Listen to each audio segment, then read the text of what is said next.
Hello friends, स्वागत है आपका अपने यूट्यूब चैनल अपना ह्यूमैनिटीज गुरु में। तो आज की इस पर्टिकुलर वीडियो में अपने डिस्कशन करने वाले हैं सारे most important cartoons class 12 political science के, वो दोनों बुक्स के कंप्लीट करेंगे। और साथ ही साथ में इनमें वो कार्टून मैंने ज़्यादा इंक्लूड करे हैं जो प्रीवियस ईयर के एग्जामिनेशन में पूछे गए हैं। तो सारे कार्टून्स इंपॉर्टेंट रहने वाले हैं। कुछ एक सीधी कार्टून की फोटो ली गई है जिसको मैं खुद समझाऊंगा कि कार्टून का कैसे भी क्वेश्चन आए आप इसको कैसे अपने आंसर को एक्सप्लेन कर सकते हो। तो सबसे पहले शुरू करते हैं। अपना पहला कार्टून है जो आपके सामने दिख रहा होगा कि study the cartoon given below related to Sri Lanka and answer the question that follows. इनको आपको आंसर करना है। तो आप जब भी कार्टून करो तो पहले प्लीज कार्टून के ऊपर अगर कुछ भी लिखा हुआ है तो उसको पढ़ो। उस पिक्चर के ऊपर कुछ भी लिखा हुआ है तो उसको पढ़ो, वही आपको आंसर कर देगी। जैसे इस कार्टून के अंदर आपको टाइगर लिखा हुआ है ना, उसके ऊपर आपको दिख रहा होगा LTTE। हो सकता है यहां पे आपको प्रॉपर ना दिखे लेकिन एग्जाम में आपको दिख जाएगा। और जो आपको लाइन दिखाई दे रहा है उसके ऊपर आपको लिखा हुआ मिलेगा सिंहला। और बीच में जो इंसान खड़े हैं उसके ऊपर राजपक्षे लिखा हुआ दिखाई दे रहा होगा। राजपक्षे वहां की एक गवर्नमेंट चलाती हुई जो एक फैमिली है, जैसे हमारी कांग्रेस है वो जो मेनली चलाते हैं, वहां पे राजपक्षे फैमिली है वो चलाती है। कई बार काफी लंबे टाइम तक उन्होंने रूल भी करा है। तो वो बैलेंस करने का प्रयास कर रहा है लिट्टे के अंदर और सिंहलाज के अंदर। तो ये किस चीज को रिप्रेजेंट कर रहा है कि वहां पे आपको पता है सिंहलाज डोमिनेंस कर रहे थे और सिंहलाज है डोमिनेंस कर रहे थे, इसीलिए लाइन को थोड़ा भारी दिखाया गया है, लाइन है उसको बड़ा दिखाया गया है। और सिंहलाज डोमिनेंस कर रहे थे तो उन्होंने क्या कहा था, उन्होंने ये कहा था कि जो लिट्टेस ग्रुप के जो लोग हैं, बेसिकली जो तमिल के लोग हैं, उनको कोई भी राइट नहीं मिलना चाहिए, स्पेशल उनको अपने को कोई भी छूट नहीं मिलनी चाहिए। उन्होंने ये अपोज करा था सिंहलाज के लोगों ने, और वो मेजॉरिटी में भी वो थे। और जो लिट्टे ग्रुप जिन्होंने बनाया था वो तमिल के लोग थे जो कहीं ना कहीं प्लांटेशन वर्कर के तौर पे इंडिया से माइग्रेट करके गए थे जब अंग्रेज उनको लेके गए थे ना। तो यहां पे लिट्टे ग्रुप इमर्ज होता है जो डिमांड करता है कि भाई हमें एक सेपरेट कंट्री बना के दो, तमिल एलम नाम से हमें एक सेपरेट कंट्री बना के दो। क्यों? क्योंकि हमारे राइट्स को नहीं ध्यान दिया जा रहा, हमें यहां पे एक तरह से नेग्लेक्ट किया जा रहा है। तो इसीलिए इसको बैलेंस करने का प्रयास किया जा रहा है। तो यहां पे कॉन्फ्लिक्ट बताया जा रहा है किसके बीच में, सिंहलाज के बीच में और लिट्टे के बीच में। अब इसकी रिगार्डिंग कुछ भी क्वेश्चन आए कि जो लिट्टे ग्रुप था उसने मेनली डिमांड कब करी है, कब बना, तो 1983 के अंदर बना। इंडिया ने वहां पे पीस कीपिंग फोर्स कब भेजी, 1987 में भेजी। वापस कब आ गई इंडियन की पीस कीपिंग फोर्स, 1989 के अंदर आ गई। यहां पे जो तमिल मिलिटेंट ग्रुप है वो क्या शो कर रहा है, वो ये कर रहा है कि हमें एक क्या करने का प्रयास करो, हमें एक अलग से कंट्री दो। क्यों? क्योंकि उनको राइट नहीं मिल रहे थे। तो वो रिप्रेजेंट कर रहा है सिंहला है, वो उनके मेजॉरिटी को रिप्रेजेंट करता है और वो लाइन दिखाया गया है, इसके तौर पे रिप्रेजेंट किया गया है। ठीक है, तो एकदम आसान है, मैंने कंप्लीट बता दिया है। बाकी इसके अंदर क्वेश्चन आंसर देखो ये लिखे हुए हैं, आप चाहो तो यहां से मेरे से PDF ले सकते हो, मैं क्वेश्चन आंसर की PDF भेज दूंगा। लेकिन क्वेश्चन कैसे भी आए आपको बस उस कार्टून के बारे में नॉलेज होनी चाहिए, आप सब कुछ कर दोगे। आई होप ये कार्टून आपको समझ में आ गया होगा। आगे बढ़ते हैं कार्टून नंबर 2 के ऊपर। ठीक है, ये USA हेजमनी वाला जो चैप्टर है उसका एक इंपॉर्टेंट कार्टून है। हालांकि वो चैप्टर नहीं है लेकिन ये कार्टून आपका इंपॉर्टेंट हो सकता है, बड़ा इंपॉर्टेंट कार्टून है और आसान कार्टून है। ये पीछे एग्जाम में कई बार पूछा गया भी है। सबसे बड़ी बात तो क्वेश्चन अगर ऐसे पूछ ले कि ये जो मिलिट्री मैन दिखाया गया कौन सी कंट्री को रिप्रेजेंट करता है, तो USA को। ये इसमें ये कार्टून है वो क्या मैसेज कन्वे कर रहा है, अगर मान लो ये क्वेश्चन आता है तो आप ये जवाब दोगे कि ये जो कार्टून कन्वे कर रहा है मैसेज, ये USA की डोमिनेंस को शो कर रहा है कि USA की जब डोमिनेंस थी तो उसने हर एक कंट्री पे, और जो इसके मतलब जो आर्मी मैन दिखाया गया इसकी शर्ट के ऊपर या इसकी बॉडी के ऊपर जो कंट्रीज के नाम लिखे हैं, इनके ऊपर कहीं ना कहीं USA ने कभी ना कभी अटैक किया होगा, अपनी पावर को शो किया होगा। ठीक है, बाकी इसके रिगार्डिंग क्वेश्चन दिए हुए हैं कि ये जो कार्टून है ये कौन सी कंट्री से बिलोंग करता है, तो मेनली जो सोल्जर है वो बिलोंग करता है USA कंट्री से। और यहां पे ऑपरेशन इराकी फ्रीडम के तौर पे USA ने कब इराक के ऊपर अटैक करा था, ये 2003 के अंदर करा था। फर्स्ट गल्फ वॉर कब हुआ था, तो वो 1991 के आसपास हुआ था। और उस वॉर को दूसरे नाम से किसके नाम से जाना जाता है, ऑपरेशन डेजर्ट स्टॉर्म भी कहा जाता है, जो कि ऑप्शन में नहीं है, लेकिन इसे कंप्यूटर वॉर के नाम से भी जाना जाता है, जो कि आपके ऑप्शन में दिया हुआ है। और यहां पे दिया हुआ है कि गल्फ कंट्री इन कार्टून में से कौन सी शो करेगी, तो गल्फ कंट्री वहां पे इराक भी है, ओमान भी है, लेकिन यहां पे इराक का नाम है नहीं तो आप ओमान पे जाओगे। तो ये कार्टून कैसे भी क्वेश्चन आए, देखो कार्टून किसी भी आपने बुक से देखे होंगे ना, तो हर एक में क्वेश्चन आपने चेक करे होंगे कि थोड़े थोड़े वेरी करते हैं, तो वेरी कर सकते हैं क्वेश्चन। सिर्फ और सिर्फ आपको तो उस कार्टून उस पिक्चर के बारे में नॉलेज होनी चाहिए, क्वेश्चन जो मर्जी है आप कर दोगे। ठीक है, तो ये बातें आपको ध्यान रखनी है, मैंने आपको ये क्वेश्चन करवा दिया। नेक्स्ट की ओर बढ़ते हैं। भाई ये कार्टून आपके सामने आ रहा है, इसमें आपको पहले दिखाया चाइना का एक लीडर और बाद में भी चाइना का एक लीडर दिखाया, लेकिन दोनों में डिफरेंस दिखाया गया है कि पहले के अंदर आपके कार्टून के अंदर लिखा हुआ है कि माओस लिटिल रेड बुक, क्योंकि यहां का जो लीडर था वो माओ था और उसके पास रेड बुक दिखाई गई है। ये किसका सिंबल है? रेड बुक किसको इंडिकेट करता है? कि चाइना की जो शुरुआत की पॉलिसी थी माओ के टाइम पे वो थी कम्युनिज्म को, यानी कि जहां पे टोटली ऐसा था कि कहीं ना कहीं गवर्नमेंट का रूल होना चाहिए, वो भी एकदम रिजिड रूल होना चाहिए, कोई भी वहां पे फ्रीडम नहीं थी लोगों के पास, सब कुछ किसके अंडर कंट्रोल होगा? गवर्नमेंट के, सेम जैसा यूएसएसआर के अंदर था। लेकिन बाद में जो नाउ रिप्रेजेंट करता है, यहां पे देखो थोड़ी सी इसके चेहरे पर स्माइल भी है ना, और यहां पे टाई भी आ चुकी है गले में, लीडर भी चेंज हो चुका है खैर, लेकिन बात यहां पे ये करते हैं कि यहां पे कैपिटलिस्ट लिखा हुआ है और साथ ही साथ में क्या लिखा हुआ है? रेड पावर टाई, यानी कि यहां पे कम्युनिज्म और कैपिटलिज्म दोनों को दिखाया गया है। यानी कि शुरुआत में जो चाइना की पॉलिसी थी वो कहीं ना कहीं कम्युनिज्म थी, यानी कि वो कहीं ना कहीं रिजिड पॉलिसी थी, वो कहीं ना कहीं अथॉरिटेरियन और ब्यूरोक्रेटिक रूल रेगुलेशन वाली ज्यादा थी। लेकिन बाद में जब 1970s के अंदर वो क्या कर लेते हैं, अपने जो इकोनॉमी है उसमें चेंज करके आते हैं और वो ओपन डोर पॉलिसी को भी लेके आते हैं 1978 में। तो कहीं ना कहीं उनकी पॉलिसी अब थोड़ी सी लिबरेट पॉलिसी बनती है, रिजिडिटी है वो कम होती है, और यहां पे ये शो कर रहा है कि बाद में उनकी पॉलिसी है वो कहीं ना कहीं कैपिटलिज्म और कम्युनिज्म दोनों को कोऑपरेट करके साथ में चलने वाली बन जाती है। अब इसके रिगार्डिंग कोई भी क्वेश्चन है आपके सामने दे रखा है कि दोनों कार्टून है वो किससे रिलेटेड है? चाइना से रिलेटेड है। रेड बुक किसको रिप्रेजेंट करती है? कम्युनिज्म को रिप्रेजेंट करती है। बाद में रेड पावर टाई किसको रिप्रेजेंट कर रही है? तो कहीं ना कहीं कम्युनिज्म और कैपिटलिज्म दोनों को रिप्रेजेंट कर रही है वो। तो ये सारे के सारे क्वेश्चन मैंने बता दिए। तो क्वेश्चन कैसे भी आए, कार्टून में क्वेश्चन थोड़े चेंज करके दिए जा सकते हैं। मैंने आपको कहा है सबसे पहले फोटो को आपको चेक करना है, फोटो में अगर कुछ भी लिखा है उस कार्टून में तो उससे भी आपको आइडिया लगेगा, और उसके बाद कुछ भी क्वेश्चन किया ना तो आप गलत नहीं करोगे अगर उस फोटो के बारे में, उस कार्टून के बारे में नॉलेज है तो। इसलिए मैं रीड नहीं कर रहा लाइन टू लाइन, ज्यादातर मैं आपको एक्सप्लेन कर रहा हूं। अब मान लो ये कार्टून आपके सामने आ रहा है तो भाई ये लोगो किसका? सबको पता है कि इंटरनेशनल जो हमारा यूनाइटेड ऑर्गेनाइजेशन है, यूएनओ है, उसका ये लोगो है। यहां पे साइड में ऑलिव ऑयल को रिप्रेजेंट करा गया, ऑलिव ऑयल की पत्तियों को, लीव्स को, और वो पीस के लिए आपको पता है सिंबल होती है, और बीच के अंदर जो सर्किल है और उसी के अंदर पूरे कंट्रीज को, कॉन्टिनेंट को रिप्रेजेंट करा गया, यानी कि पूरे वर्ल्ड को रिप्रेजेंट करा गया। तो ये किसका लोगो है? यूएनओ का। ये मैंने आपको बता दिया। नेक्स्ट चलते हैं आगे। हाँ, ये चाइना की आपको साइकिल दिखाई गई है भाई। तो अब इसके रिगार्डिंग क्या क्या क्वेश्चन है अपने सारे के सारे देख लेते हैं। सबसे पहले तो what is the significance of bicycle in large country like China? China जैसी कंट्री में सिग्निफिकेंस किसको रिप्रेजेंट कर रहा है? ये रिप्रेजेंट कर रहा है कि चाइना लार्जेस्ट यूजर या मैन्युफैक्चरर है चाइना किसका? साइकिल का। ठीक है, ये तो बड़े आसान बात है। Highlight the message being given by the symbol shown in the two wheel of the bicycle. अब इसमें दो आपको सिंबल दिए गए। आपको पहले जो टायर है उसके ऊपर सिंबल अलग है, दूसरे पे डॉलर का सिंबल है। आपको समझ में आ रहा होगा ना, ये दोनों के दोनों सिंबल अलग है। तो यहां पे कहते चाइना के अंदर ड्युअलिटी है आज के टाइम में चाइना के अंदर, कि चाइना जो पहला जो सिंबल है जो कहीं ना कहीं हंसिया जैसा आपको सिंबल दिखाई दे रहा है, ये उनके कम्युनिस्ट पार्टी का सिंबल है, जो इनके कम्युनिस्ट पार्टी को लोगो कर रहा है। और दूसरा जो है डॉलर जहां पे दिखाया गया है, वो डॉलर उसको किसको रिप्रेजेंट कर रहा है? कि चाइना ने ओपन डोर पॉलिसी अडॉप्ट कर ली है, यानी कि चाइना ने कैपिटलिज्म को भी अडॉप्ट कर लिया है, यानी कि चाइना आज के टाइम में कम्युनिज्म के साथ साथ कैपिटलिज्म को भी सपोर्ट कर रहा है। ठीक है, आसान बात है। थर्ड क्वेश्चन है कि show with the help of any two example how China has opened its economy to other countries. की चाइना ने अपनी कंट्रीज को कैसे, आपको दो एग्जांपल देने। अब आंसर में कुछ भी लिखा आपको रट्टा नहीं मारना। पहला एग्जांपल ये दे सकते हो कि चाइना ने सबसे पहले अपना जो आइसोलेशन ब्रेक करा वो 1972 में यूएसए के साथ ट्रेड करके करा, तो ये लिख सकते हो। उसके बाद आप लिख सकते हो कि चाइना ने अपनी कंट्री में सेज को इंट्रोड्यूस करा, स्पेशल इकोनॉमिक जोन को। खासतौर से ये वो एरियाज होते हैं जहां पे कंट्रीज, बाहर वाली कंट्रीज को इन्वाइट करती है कि तुम वहां पे इन्वेस्टमेंट करो, और वहां से इन पे टैक्स वगैरह कम लिए जाते हैं, उनको कुछ एक साल तक टैक्स इवन फ्री भी किया जाता है, लाइट वगैरह का चार्ज भी कम होता है। तो वो एरियाज होते हैं।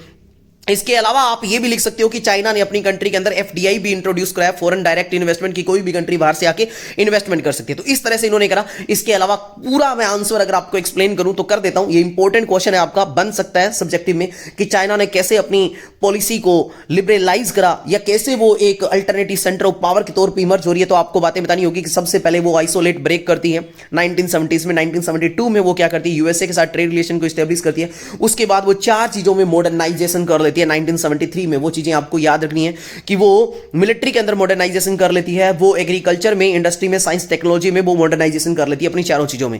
उसके बाद बात करते हैं 1978 में, तो वो ओपन डोर पॉलिसी को ले आते हैं, यानी कि वो इनवाइट करती है एक तरह से कि कोई भी कंट्री वहां पे इन्वेस्टमेंट कर सकता है। इसके अलावा सबसे पहले वो एग्रीकल्चर को प्राइवेटाइज करती है 1982 के अंदर, और बाद में इंडस्ट्री को प्राइवेटाइज करती है 1998 में, यानी कि स्टेप बाय स्टेप वो प्राइवेटाइज कर रही है।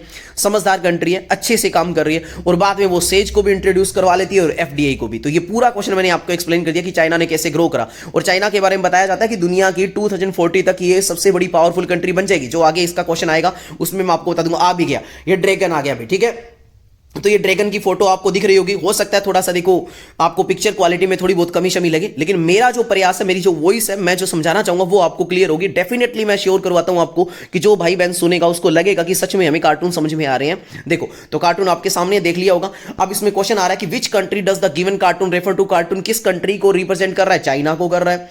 और यहां पे identify the two symbol in this cartoon which have given you two clue about the related country, country के बारे में कहते दो आपको क्या दिया गया है। तो ये जो ग्रेट वॉल दिखाई गई है, ये ग्रेट वॉल है, और आगे जो फेस दिखाया गया वो ड्रैगन का दिखाया गया है। ये ड्रैगन और ग्रेट वॉल किसकी है, चाइना की है।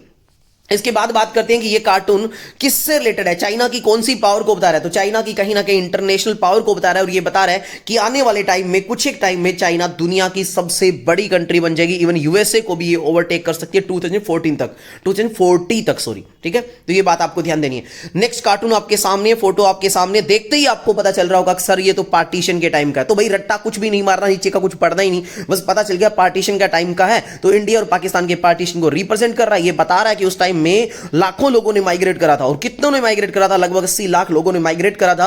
और उस टाइम में हमारे कुछ एक जो पार्ट थे वो कॉमनल जोन में बंट गए थे, चाहे वो लाहौर हो, चाहे वो कोलकाता हो, चाहे वो अमृतसर हो, और काफी सारे जो लोग हैं वो मारे गए थे। लगभग 5 to 10 लाख पीपल है वो मारे गए थे, ठीक है। और बहुत सारे लोगों को, हजारों लोगों को, लाखों लोगों को रिफ्यूजीज कैंप में बिताना पड़ा था। थाउजेंड्स ऑफ वुमेन को रेप्ट करा गया, मेम्ड करा गया। तो सारी बातें इसके रिगार्डिंग मैंने बता दी। ये हुआ कब था, पार्टीशन 1947 की बात को बता रहा है।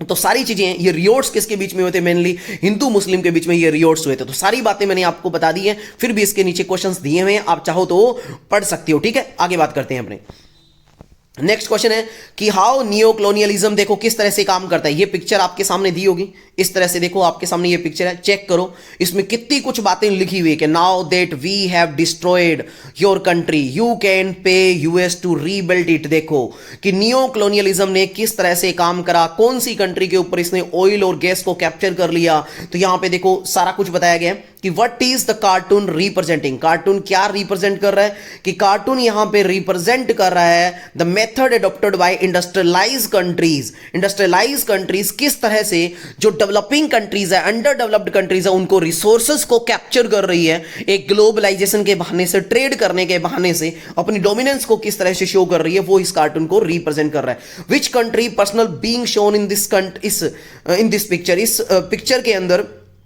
कौन सी कंट्री को रिप्रेजेंट करा गया है। तो आपको यह दिखाना है कि इस कंट्री के अंदर जो पावर शो कर रही है वो यूएसए की कंट्री शो कर रही है, और जो सिटीजन शो कर रहे हैं वो इस कंट्री के अंदर कौन सी कंट्री है, जो सिटीजन वहां पे शो करेंगे वो इराक की कंट्री को शो करा गया है। क्योंकि वहां पे उन्होंने अटैक करा था ये कहते हुए कि भाई इराक है वो कहीं ना कहीं जो CWD वाले जो केमिकल वेपन, एक्सप्लोजन वाले वेपन है वो बना रहे हैं, कहीं ना कहीं बायोलॉजिकल एक्सप्लोजिव वेपन है वो बना रहे हैं। जबकि मेन उनका प्रयास था कहीं ना कहीं उनके नेचुरल रिसोर्स है, उनके ऑयल्स के जो भंडार है उनको कैप्चर करना। तो यहां पे इराक को शो करा गया है, जो सिटीजन है वो शो करा गया है। और ये मैसेज क्या कन्वे कर रहा है, सिंपल सी बात है कि जो कंट्री पावरफुल है वो दूसरे की रिसोर्सेस को कैप्चर करने का प्रयास किया जा रहा है इसके अंदर, ठीक है। तो आई होप ये आपको समझ में आ गया होगा, ठीक है। नेक्स्ट बात करते हैं ये वाला कार्टून। भाई ये वाला कार्टून आपके सामने दिख रहा होगा, जिसमें एक जिन आपको दिखाई दिया होगा, नीचे जवाहरलाल नेहरू बैठे हुए दिखाई दे रहे हैं। अब ये किसकी प्रॉब्लम को बता रहा है, तो ये कार्टून उस टाइम की जो स्टेट रीऑर्गेनाइजेशन है उसकी बात बता रहा है। क्योंकि उस टाइम में स्टेट बनाने थे तो ये डिसाइड करना बड़ा ही डिफिकल्ट हो रहा था कि स्टेट को हम लैंग्वेज के बेसिस पे बनाए या किस बेसिस पे बनाए। हालांकि 1920 की जो मीटिंग हुई थी उसमें डिसाइड हो गया था कि हमें लैंग्वेज के बेसिस पे स्टेट को बनाना होगा जब भी हमारा देश आजाद होगा। लेकिन बाद में जब हमारा पार्टीशन हुआ तो उसके बाद ये डर लगने लग गया कि कहीं लैंग्वेज के बेसिस पे देश को बनाने से हो सकता है कि कहीं देश हमारा टूट ना जाए, ठीक है। तो प्रॉब्लम ऑफ रीऑर्गेनाइजेशन स्टेट को बताता है जो हमारा स्टेट रीऑर्गेनाइजेशन कमीशन है SRC, इसको कब फाउंड करा गया, 1953 में करा गया। इसने अपनी रिकमेंडेशन दी थी 1956 में 14 स्टेट को और 6 यूनियन टेरिटरी को इसने बना के दिया था, ठीक है। तो ये बातें सारी मैंने इसके रिगार्डिंग क्वेश्चन को बता दी है। और जो लीडर पूछ लिया जाए कि कौन है जो नीचे बैठे हैं, वो जवाहरलाल नेहरू है, ठीक है। आगे बात करते हैं जिन किसको रिप्रेजेंट कर रहा है, स्टेट रीऑर्गेनाइजेशन कमीशन को रिप्रेजेंट कर रहा है। यहां पे स्टेट रीऑर्गेनाइजेशन कमीशन की प्रॉब्लम को रिप्रेजेंट कर रहा है कि लैंग्वेज की बेसिस पे किस तरह से स्टेट को बनाया जाए, ठीक है। आई होप ये क्वेश्चन भी आपका हो गया।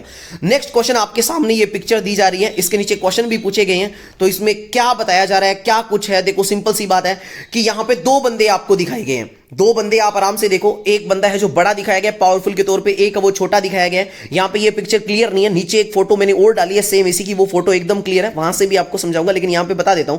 यहां पे सिंपल सी बात है कि बात ये चल रही थी उस टाइम में कि हमें क्या करना है, रिसोर्सेज को बचाना है, एनवायरमेंट को बचाना है, तो किसको कितनी रिस्पॉन्सिबिलिटी दी जाए। तो एक तो यहां पे जो बड़ा बंदा है वो रिच कंट्रीज को शो कर रहा है, इंडस्ट्रियलाइज कंट्रीज को शो कर रहा है, डेवलप्ड कंट्रीज को शो कर रहा है। जो छोटा बंदा जो रिप्रेजेंट कर रहा है वो डेवलपिंग कंट्री को, अंडर डेवलप्ड कंट्रीज को और उन कंट्रीज को जिन्होंने अभी तक इंडस्ट्रियलाइजेशन नहीं करा है उनको रिप्रेजेंट कर रहा है। तो कहीं ना कहीं यहां पे ये बताया जा रहा है, इस कार्टून में ये बताने का प्रयास करा जा रहा है कि यहां पे एनवायरमेंट को बचाने का प्रयास तो दोनों को करना है, क्योंकि दोनों ने हाथ उठाए हैं, यानी कि दोनों को एनवायरमेंट को बचाना है। लेकिन ज्यादा रिस्पॉन्सिबिलिटी किसको होनी चाहिए, जिन्होंने इंडस्ट्रियलाइजेशन ज्यादा करा है, जो रिच कंट्रीज है, जो डेवलप्ड कंट्रीज है, उनको ज्यादा रिस्पॉन्सिबिलिटी दी जानी चाहिए as comparative to developing country के।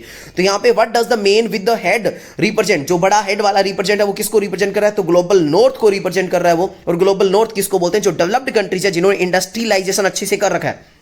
दूसरा है what does the smaller person represent, किसको कर रहा है, तो स्मॉलर पर्सन रिप्रेजेंट कर रहा है वैसे ग्लोबल साउथ को, आपको पता ही है, मैंने ये आपको बता ही दिया। ठीक है, तो दोनों को मिलके एनवायरनमेंट को बचाना है। ठीक है, यही था कि आपके कॉमन गोल होंगे बट डिफरेंशिएट होंगे, तो ऑप्शन नंबर इसका सी आ जाएगा। ठीक है, और दोनों को मिलके काम किसके लिए करना है, एनवायरनमेंट को प्रोटेक्ट करना है, इकोलॉजी को बचाने के लिए काम करना है। नेक्स्ट आपके सामने कार्टून, शायद यहां पे फोटो क्लियर नहीं हो लेकिन मैं समझा दूंगा आपको, H2O दिख रहा होगा। और ये फोटो मैंने नीचे अलग से डाली है क्योंकि जो फोटो जो क्लियर नहीं है मैंने बुक से ली गई है ना, ये सारी फोटो बुक से ली है। तो कई बार बुक में ऐसा होता है कि फोटो थोड़ी ब्लर करके दी होती है, तो मैंने वहां बुक से ली है, लेकिन बुक में अगर कोई अच्छे से फोटो नहीं है तो मैंने उसको अलग से ही फोटो डाल दिया। तो इसके नीचे मैंने फोटो डाली है, लेकिन मैं इसको एक्सप्लेन यहीं कर देता हूं।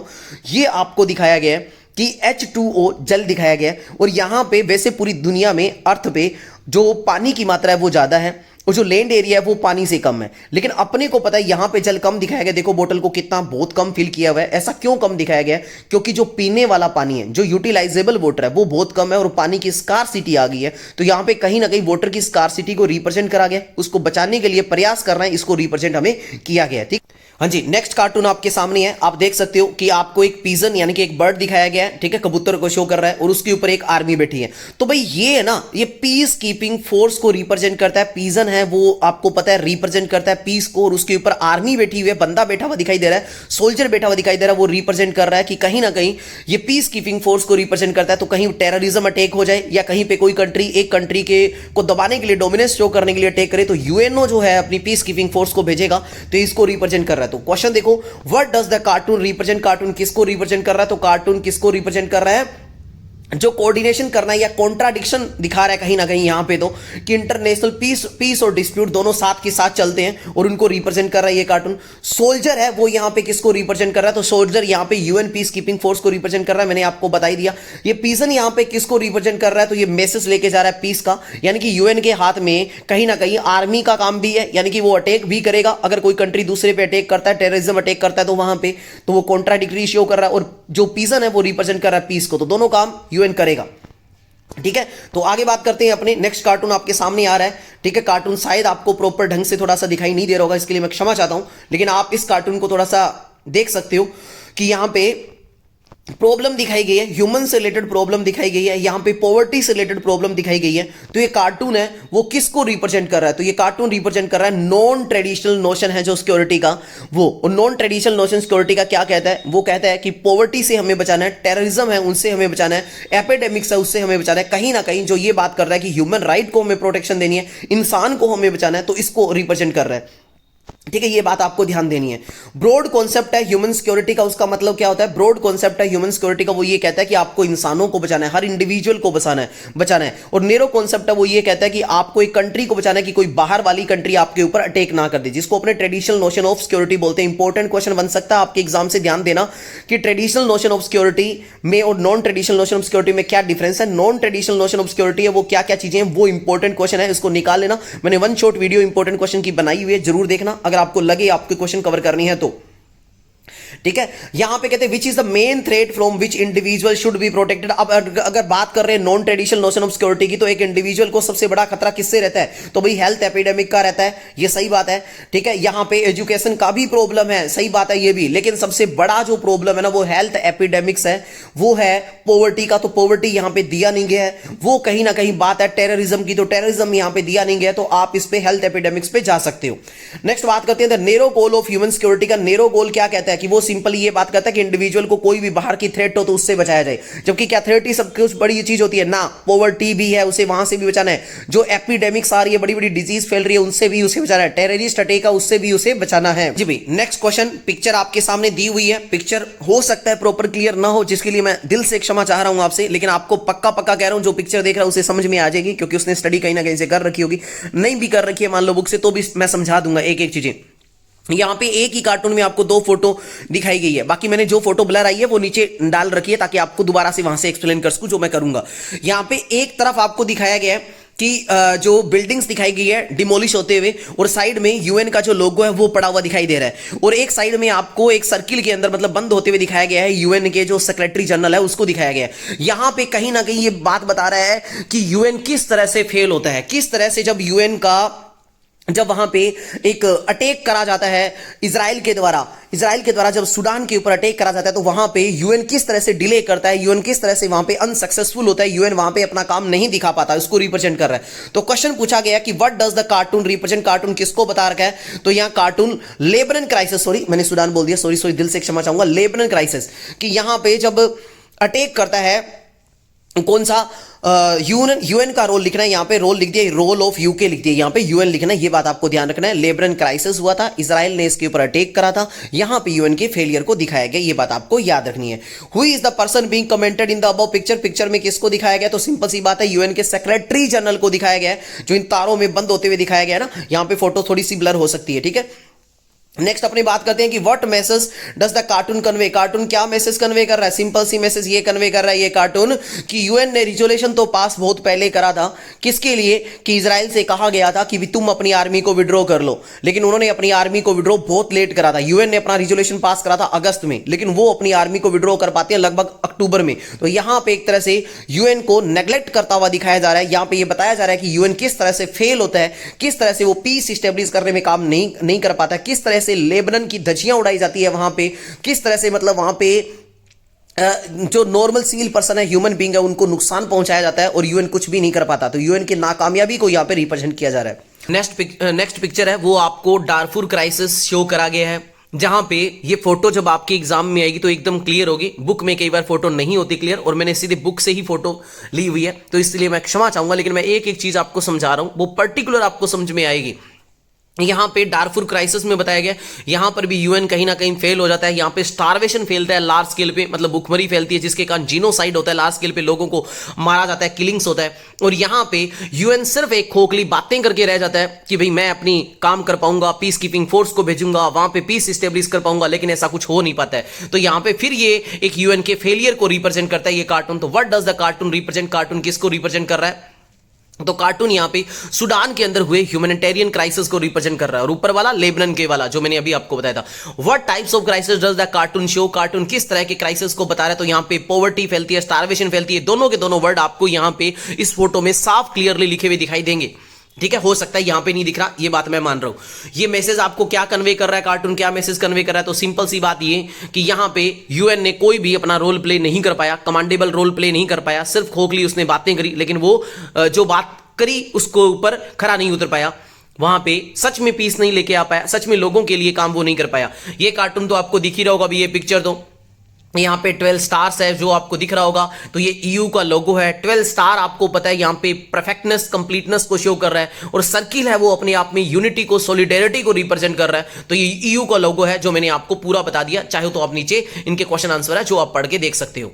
ये देखो मैंने वो पिक्चर दोबारा डाल दी है कि जो फोटो क्लियर नहीं थी, कि एक इसमें बड़ा बंदा दिखाया जाता है और दोनों के हाथ खड़े होते हैं और ऊपर क्या लिखा है, raise your hands if you want to save the planet. अगर आप प्लेनेट को बचाना चाहते हो तो अपने हाथ खड़े करो। तो यहां पे जो छोटा बंदा दिखाया गया, छोटा हाथ दिखाया गया, वो सिंपल सी बात है जो ग्लोबल साउथ है, जो डेवलपिंग कंट्रीज है या अंडर डेवलप्ड कंट्रीज है, उनको रिप्रेजेंट कर रहा है। और जो यहां पे बड़ा हाथ दिखाया गया, बड़ा हेड दिखाया गया, वो ग्लोबल नॉर्थ को रिप्रेजेंट करता है। तो यहां पे रिस्पॉन्सिबिलिटी भी दोनों की अलग अलग दिखाई गई है। ये क्वेश्चन मैं ऊपर आपको बता चुका हूं, ठीक है। अब ये एक कार्टून बड़ा इंपॉर्टेंट है जिसका मैंने अलग से क्वेश्चन भी डाला है, लेकिन मैं आपको यहां से बता देता हूं कार्टून, ये आपको प्रॉपर पिक्चर क्लियर हो रही होगी, ठीक है। तो कुछ एक फोटो मैंने ऐसे लेके डाली हुई है ताकि आपको मैं समझा पाऊं।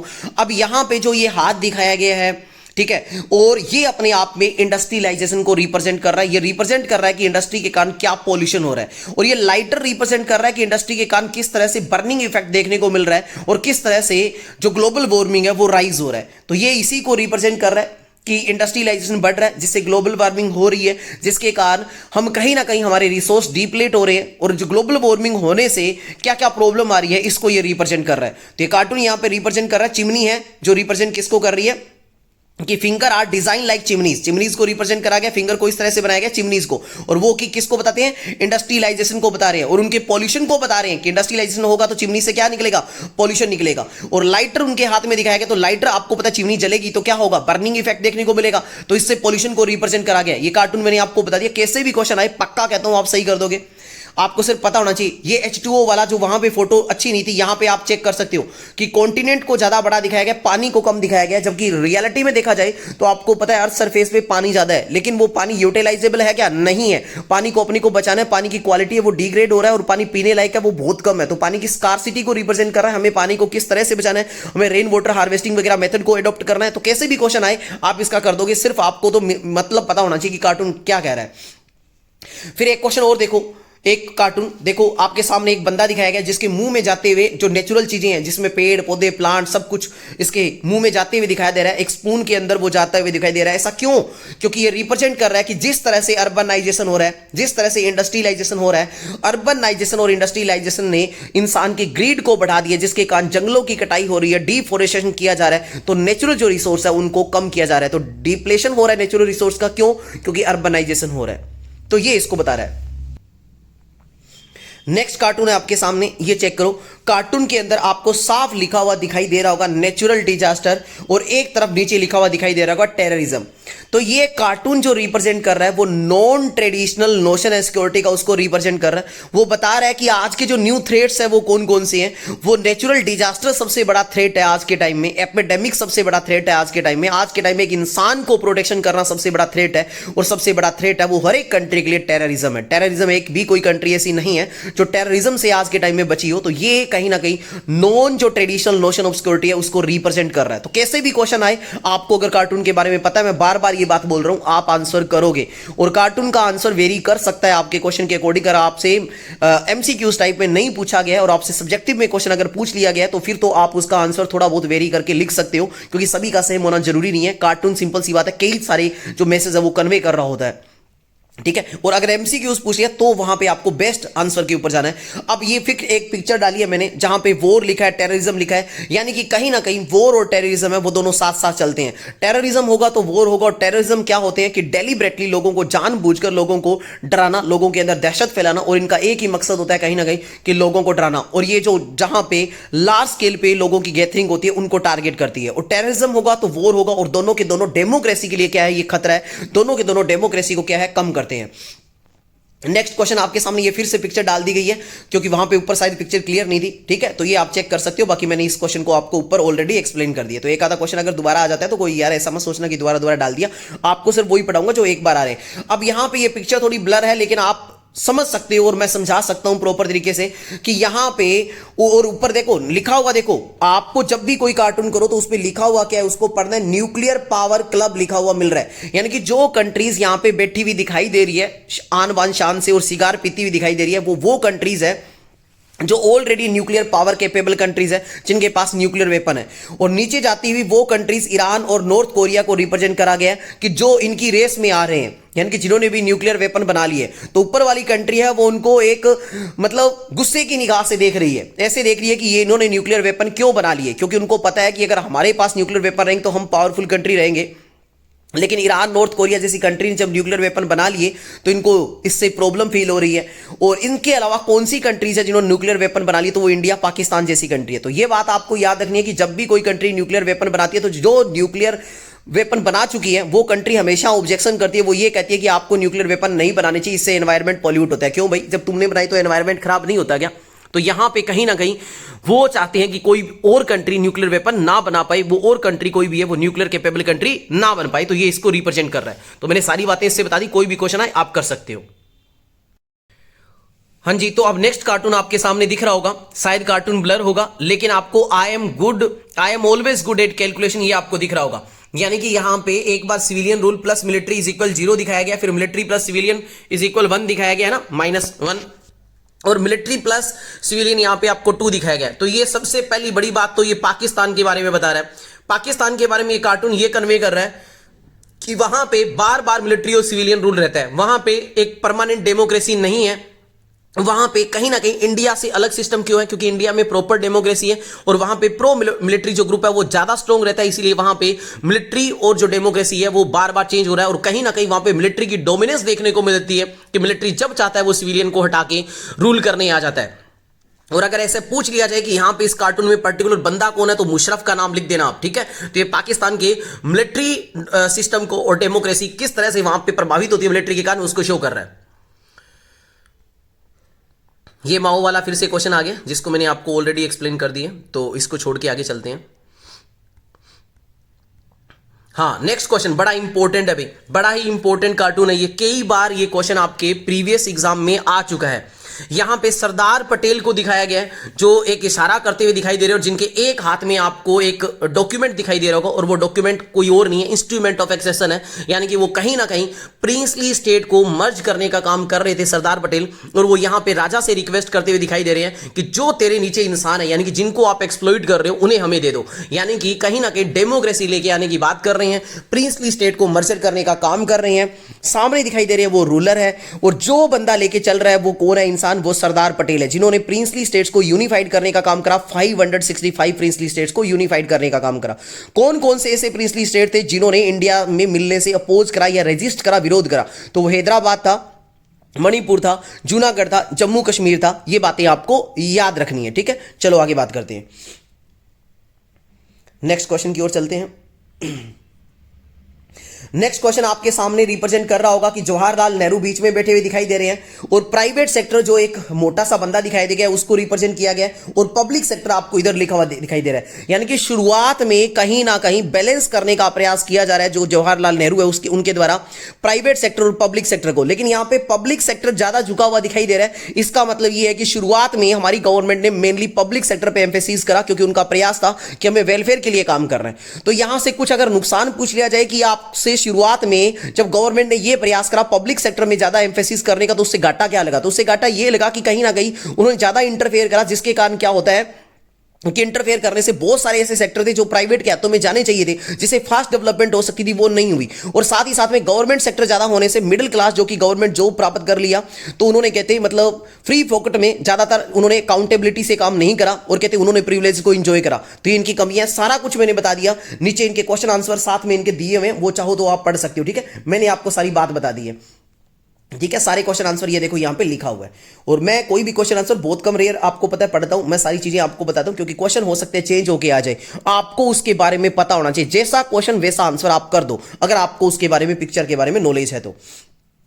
नेक्स्ट क्वेश्चन इंपॉर्टेंट बन सकता है अभी कि इस कार्टून में सबसे पहली बात तो आपसे यह पूछा जा सकता है कि कोई भी 3-4 जो कैंडिडेट है वो बताओ, आप इसमें कौन कौन से कैंडिडेट है। तो शुरुआत वाले आपको पता है राजीव गांधी है, उसके बाद तीसरे नंबर के आपको पता है, एकदम आसान सी बात है, जिनके आधे से ज्यादा बाल उड़े हुए हैं, वो लाल कृष्ण आडवाणी जी दिखाए गए हैं। उसके बाद चौथे नंबर पे है वो देवीलाल जो है वो दिखाए गए हैं। तो ऐसे करके आपको कुछ के नाम आपको याद करने हैं। आप एक बार सीक्वेंस में थोड़ा सा ये पढ़ के चले जाना। नीचे देखो, ये देखो नाम मैंने दे रखे हैं, आप पहले चेक करो कि आइडेंटिफाई यानी 4 national leader from the above cartoon and mention the serial number भी आप एक एक का बताओ। तो पहले नंबर पे राजीव गांधी है, दूसरे नंबर पे है जो वीपी सिंह है, जिनका थोड़ा माथा बड़ा सा दिखाई दिया गया ना, वो वीपी सिंह है। लाल कृष्ण आडवाणी मैंने बता दिया, देवीलाल मैंने बता दिया, 5वें नंबर के हैं वो ज्योति बासु दिखाई दिए गए हैं, जिनकी फोटो थोड़ी सी ब्लर करके दिखाई दी गई है।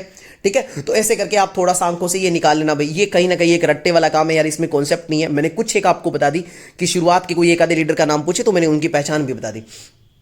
नेक्स्ट क्वेश्चन कर लेते हैं इसका कि which was the most controversial issue of the period related to the leader number 2 as a prime minister of India. India के प्राइम मिनिस्टर जब वीपी सिंह थे उनके टाइम में मोस्ट कॉन्ट्रोवर्शियल इशू क्या था? तो सबसे बड़ी बात थी कि उनके टाइम में मंडल कमीशन के इंप्लीमेंटेशन की बात हुई, रिकमेंडेशन हुई थी। और वीपी सिंह जब पीएम बने थे, आपको ये पता ही होगा इनकी गवर्नमेंट को कैसी गवर्नमेंट कहा गया है? पपेट गवर्नमेंट कहा गया है, क्योंकि ये नेशनल फ्रंट जो जीत के आया था ये कहीं ना कहीं टोटल मेजोरिटी बेस पे नहीं था, यहां पे इनको सपोर्ट करा गया था बीजेपी और कम्युनिस्ट पार्टी के द्वारा बाहर से, तो उनके अकॉर्डिंग ये काम कर रहे थे। ये से भी आगे कार्टून आएगा जो रिप्रेजेंट करेगा, तब अपने बात कर लेंगे। अभी तीसरा क्वेश्चन क्या है? What was the position of the party led by the leader number 1 in the Lok Sabha election 1989 के इलेक्शन में लोकसभा के अंदर जो लीडर थे उनकी क्या कंडीशन थी? राजीव गांधी थे। और राजीव गांधी की क्या कंडीशन थी कि 1989 के इलेक्शन में एंड ऑफ कांग्रेस सिस्टम भी कहा जाता है कि जो राजीव गांधी 1984 के इलेक्शन में लगभग आई थिंक गलती ना करूं तो 417 और 15 सीट्स लेके आए थे, वो सिर्फ इस इलेक्शन में 197 सीट्स ही लेके आ पाते हैं। तो यहां से इस बात का पता चल रहा है कि एंड ऑफ कांग्रेस सिस्टम होता है और यहां से वो जीत नहीं पाते। तो ये इसकी कंडीशन को बताया गया है। तो अगर आपको मैंने कहा है ना कॉन्सेप्ट पता है, थोड़ा सा पिक्चर को देख लोगे, कुछ भी बता सकते हो, कुछ भी उसके बारे में जो भी क्वेश्चन आएगा आप गलत नहीं करोगे। 415 सीट्स वो लेके आए थे और बाद में 197 है, यहां पे गलत लिख दिया गया 189, ये गलत है। ठीक है, कई बार बुक्स में मिस्टेक होती है। अब फिर ये आ गया वो पपेट गवर्नमेंट के बारे में रिप्रेजेंट कर रहा है। इसमें एक इंसान है आपको राइट हैंड की तरफ, वो लाल कृष्ण आडवाणी है, और ज्योति बासु जिनका माथा बड़ा दिखाई दिया वो लेफ्ट हैंड की तरफ दिखाई दिए, और वो वीपी जो सिंह है उनको एक तरह से कंट्रोल कर रहे हैं, यानी कि वो पपेट गवर्नमेंट है। क्यों? क्योंकि भाई वो कोलिएशन गवर्नमेंट थी, वो मेजोरिटी से जीत के नहीं आई थी, तो उसको कंट्रोल करा जा रहा था बाहर से बीजेपी पार्टी के द्वारा और सीपी कम्युनिस्ट पार्टी के लीडर के द्वारा, है ना। तो ये बात में यहां पे दिखाया गया, ये बात मैंने आपको बता दी। इंपॉर्टेंट कार्टून है भैया, आंखों से जरूर निकालना बेटा, सभी को रिक्वेस्ट है। ये फिर आ गया वो यूएसए वाला, तो यूएसए के बारे में मैंने सारा कुछ बता दिया था यार। कोई भी क्वेश्चन आए सिंपल सी बात है, ये आर्मी मैन किसको रिप्रेजेंट कर रहा है? यूएसए को। यूएसए की डोमिनेंस शो करने को मिलती है, जो भी इसके शर्ट बॉडी पे नाम है वहां पे कहीं ना कहीं उसने कभी ना कभी अटैक करा होगा। और इराक के ऊपर अटैक कब करा? जिसको फर्स्ट गल्फ वॉर के नाम से जाना जाता है, कंप्यूटर वॉर के नाम से जाना जाता है, जिसको ऑपरेशन डेजर्ट स्टॉर्म के नाम से जाना जाता है। और दोबारा जो बाद में करा था ऑपरेशन इराकी फ्रीडम वॉर 2003 में करा था। ये बातें ऊपर मैंने सारी बता दी थी, तो कोई भी क्वेश्चन इसके रिगार्डिंग आए आप बता सकते हो। ठीक है,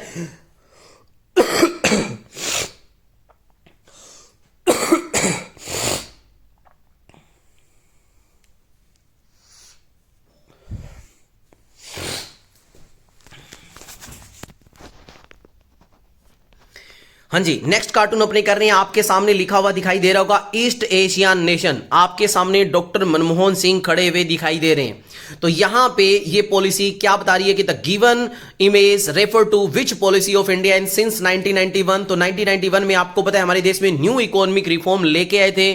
ठीक है, ये बात है। What is the significance of this policy as shown in the image. Image में इस पॉलिसी का क्या मतलब है कि इस पॉलिसी से क्या होगा कि कहीं ना कहीं हम लिबरलाइज भी करेंगे, कहीं ना कहीं हम गवर्नमेंट पॉलिसी ऑन रिजर्वेशन के रिगार्डिंग भी हम काम कर रहे हैं। ठीक है, तो वो अपने को चेक करना है।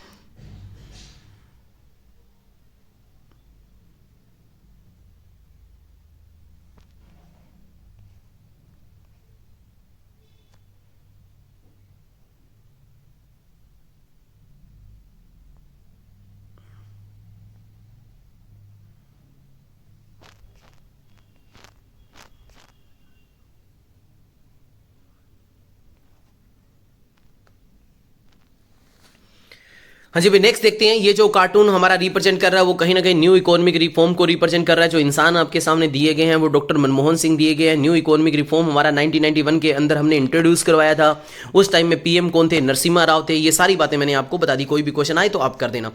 ये आपकी लास्ट फोटो मैंने डाली है, ये किसको रिप्रेजेंट कर रहा है? आप इसको चाहे फोटो ब्लर हो, लेकिन बहुत सारे देखते ही समझ जाएंगे कि बर्लिन वॉल की बात करी जा रही है। भाई बर्लिन वॉल को आपको पता है बिल्ड करा गया था 1961 में, जो कि जर्मनी के अंदर बिल्ड करा गया था, जो कि ईस्ट जर्मनी और वेस्ट जर्मनी को बांट रहा था। यूएसएसआर और यूएसए के बीच में यहां का ये सिंबल था कहीं ना कहीं कोल्ड वॉर का, और इसको ढहा दिया गया था, टॉपल कर दिया गया था इस जर्मनी के लोगों के द्वारा 1989 के अंदर। ठीक है, लगभग 28 सालों तक ये खड़ी रही थी। ठीक है, तो ये सारी बातें इसके अंदर बता दी है। 150 किलोमीटर इस दीवार की लेंथ थी। तो इसमें कुछ भी क्वेश्चन आए तो आप बता सकते हो। ठीक है, चलो आगे बात कर लेते हैं नेक्स्ट कार्टून की ओर। तो नेक्स्ट कार्टून आपके सामने एक एरोप्लेन दिखाया गया है, ठीक है। अब इसको चेक करते हैं क्या कुछ बताया गया है इसके अंदर कि what does the given cartoon depict. ये कार्टून किसको डेपिक्ट कर रहा है? तो ये कार्टून डेपिक्ट कर रहा है इकोनॉमी ऑफ वॉर को डेपिक्ट कर रहा है ये कार्टून। वहां पे आपको फोटो और थोड़ी क्लियर होगी। How does war affect the economy of any country, country की इकोनॉमी को कैसे इफेक्ट करता है? तो भाई सिंपल सी बात है, उनकी इंफ्रास्ट्रक्चर को डैमेज कर देता है, वर्किंग पॉपुलेशन है वो वहां पे कम हो जाती है, वहां पे इन्फ्लेशन आ जाता है, क्योंकि जो गुड्स कमोडिटीज है उनके जो चीजें हैं उनकी कमी आ जाती है ना, और वो कंट्री डेप्ट में फंस जाती है। तो इकोनॉमी वॉर को ये रिप्रेजेंट करता है। ये कार्टून देखते ही ये बात आपको याद रखनी है, ठीक है। इसको वो फाइटर जेट शो करा गया है ये आपको यहां पे। नेक्स्ट बात करते हैं, आपके सामने वॉर और टेररिज्म का एक फोटो दिखाया गया है, ठीक है। तो अब इसमें क्या डिफरेंस है वॉर और टेररिज्म? सबसे पहली बात तो दोनों की दोनों सिंपल सी बात है, डेमोक्रेसी के लिए नुकसानदायक है। दोनों के दोनों सिंपल सी बात है, जहां पर जब भी होंगे वॉर होंगे तो वो टेररिज्म से रिलेटेड है, यानी कि टेररिज्म जब तक रहेगा वॉर होगा, और वॉर होगा तब तक क्या होगा? पीस नहीं स्टेब्लिश होगा। तो दोनों लगभग सेम है, लेकिन बात क्या है कि what is the difference between war और टेररिज्म? तो टेररिज्म है वो इंडिकेट करती है कि इनोसेंट सिविलियन लोगों को नुकसान करा जाता है, जबकि जहां पर जब वॉर करा जाता है तो वॉर एक ऑर्गेनाइज मैनर में करा जाता है, जो कि या तो उसके अगेंस्ट में करा जाएगा जो कंट्री किसी दूसरी कंट्री को हार्म कर रही है, या टेररिज्म के अगेंस्ट में करा जाएगा, ठीक है। और टेररिज्म किसको रिप्रेजेंट करता है? सिंपल सी बात है यार, टेररिज्म अगर जहां होगा तो वहां किसी कंट्री को पॉलिसी बनाने में दिक्कत होगा, सिविल वहां पे टेंशन रहेगी, सिविलियन को टेंशन रहेगी, और वहां पे कहीं ना कहीं डेमोक्रेसी को हार्म करेगा। तो कैसे भी क्वेश्चन आए यार कर दोगे, बड़ा आसान है। और ये फिर मैंने 12 स्टार वाला डाल दिया है, तो ये दोबारा आ गया है, ये मैंने आपको पहले बता दिया था। वाह, ये क्वेश्चन इंपॉर्टेंट है भाई। ये क्वेश्चन क्या बता रहा है? यूएसए को रिप्रेजेंट कर रहा है किसके? एक हाथ में क्या है? वॉर, और एक हाथ में क्या है? यूएन। यानी कि आप चाहते हो कोई कंट्री वॉर करना तो वॉर से मिलो, कहते मेरे से, और अगर कोई कंट्री चाहती है मेरे से पीस करना, स्टेब्लिश करना, तो कहते यूएन में आ जाओ। तो कहीं ना कहीं यूएसए के दोनों चीजें हाथों में बताई गई हैं। To which country the man standing here represent, कहते हैं यहां पे कौन सी कंट्री को रिप्रेजेंट करता है? जो बंदा खड़ा है वो यूएसए को रिप्रेजेंट कर रहा है, अमेरिका की पावर को दिखा रहा है यहां पे। और यहां पे कहते हैं उसके राइट हैंड में क्या है, ठीक है। तो ये आप देख सकते हो कि what is the person carrying in his right hand. Right hand में किसको लेके चलता है? वो सिंबल ऑफ यूएनओ को लेके चलता है। अपने राइट हैंड में वो किसको लेके चलता है? सिंबल ऑफ यूएनओ को लेके चलता है। और अपने लेफ्ट हैंड में किसको लेके चलता है? वो वॉर को लेके चलता है। तो दोनों इसके हाथ की काम है। और हेडक्वार्टर है यूएनओ का, वो कहां लोकेट है? अमेरिका के अंदर। और एक बात मैं यहां पे बता दूं कि जितने भी ऑर्गन है यूएनओ के, वो सारे के सारे अमेरिका में लोकेट है, सिर्फ एक इंटरनेशनल कोर्ट ऑफ जस्टिस को छोड़ के, जो कि नीदरलैंड हेग के अंदर है। तो ठीक है, आसान बात है। ये देखो, ये क्वेश्चन भी डाल दिया, जबकि इसको मैंने पहले ऊपर एक्सप्लेन भी कर दिया था। तो आप चाहो तो यहां से पढ़ सकते हो। इंडस्ट्रियलाइजेशन आने से ग्लोबल वार्मिंग के इफेक्ट को बता रहा है, नेचुरल रिसोर्स कैसे डिप्लीट हो रहे हैं, उनको ये कहीं ना कहीं रिप्रेजेंट कर रहा है। तो आप चाहो तो यहां से आंखों से निकाल लेना। एक ये मैंने फोटो डाली है यहां पे, अगर ये आ जाए तो आप कर सकते हो कि यहां पे देखो क्या लिखा है, can we have a few million dollars for a department of piece.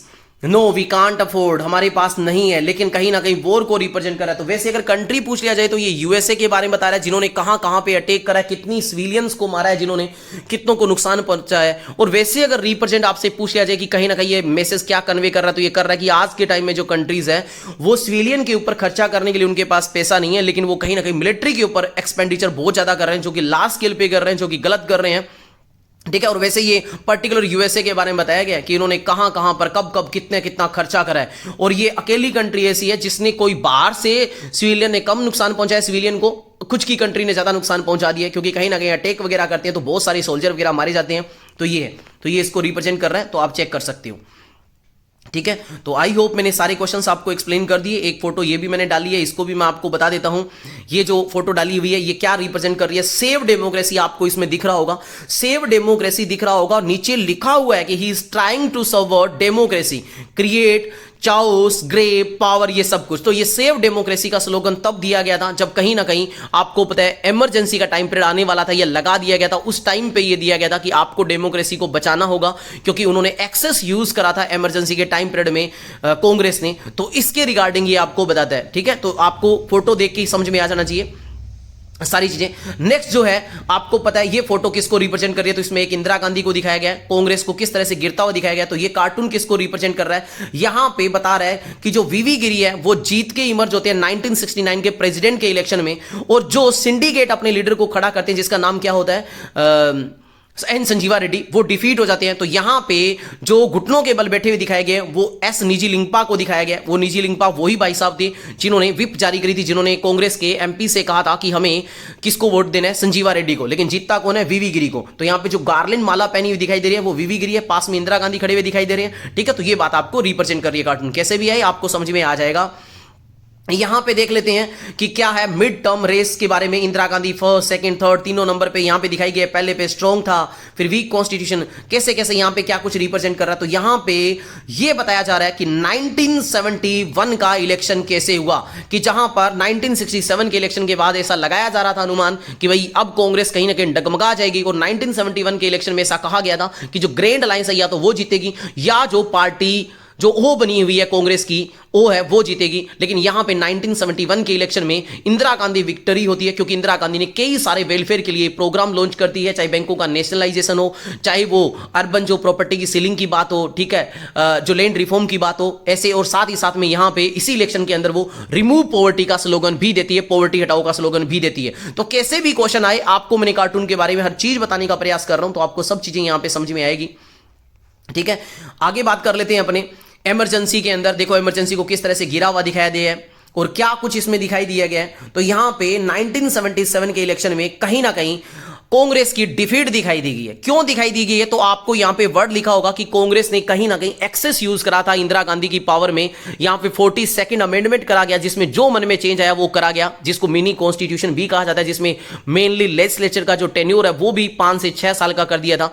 तो ये चीजें दिखाई गई है। यहां पे सेंसरशिप लगा दी गई थी प्रेस के ऊपर। तो इमरजेंसी में जो एक्सेस यूज करा उसको कहीं ना कहीं पनिश करा गया जनता के द्वारा। जनता ने यहां पे रेफरेंडम से जनता पार्टी को जिताते हैं और यहां पे जनता पार्टी रेफरेंडम के तौर पर विक्ट्री होती है। और इनके लीडर कौन कौन से जो साथ में मिलके आते हैं, जगजीवन राम जो कि कांग्रेस फॉर डेमोक्रेसी पार्टी बना लेते हैं कांग्रेस से हटके, और बाद में इनके अंदर मर्ज हो जाते हैं। मोरारजी देसाई आपको पता है जो यहां पे आई जाते हैं, और चौधरी चरण सिंह और अटल बिहारी वाजपेयी, इनको आपको शुरुआत में दिखाया गया। तो ये सारी बातें मैंने आपसे बता दी। क्वेश्चन कैसे भी आए आप कर सकते हो। क्वेश्चन है जो आपको दिखाया गया वो कहीं ना कहीं दिखाया गया इमरजेंसी से पहले की कंडीशन का, कि किस तरह से वाइड लेवल पे मैसिव प्रोटेस्ट इंदिरा गांधी के अगेंस्ट में किया जा रहा था, जिसमें ये डिमांड करी जा रही थी कि इंदिरा गांधी स्टेप डाउन करे। और उसी टाइम में यहां पे देखो साथ में दिखाया गया कि ये जो इंदिरा जो पॉलिटिकल क्राइसिस है उस टाइम का वो शो कर रहा है। और यहां पे जो चेयर के पास जो बैठे हुए दिखाई दे रहे हैं वो कौन है, कांग्रेस के प्रेसिडेंट डी के बुर्रा। तो ये बात आपको याद रखनी है। जस्ट इमरजेंसी से पहले का ये सीन है जब उन्होंने डिमांड करी थी, और उस टाइम में स्टे लिखा हुआ आपको दिखाई दे रहा है ना। तो ये वही कंडीशन है जब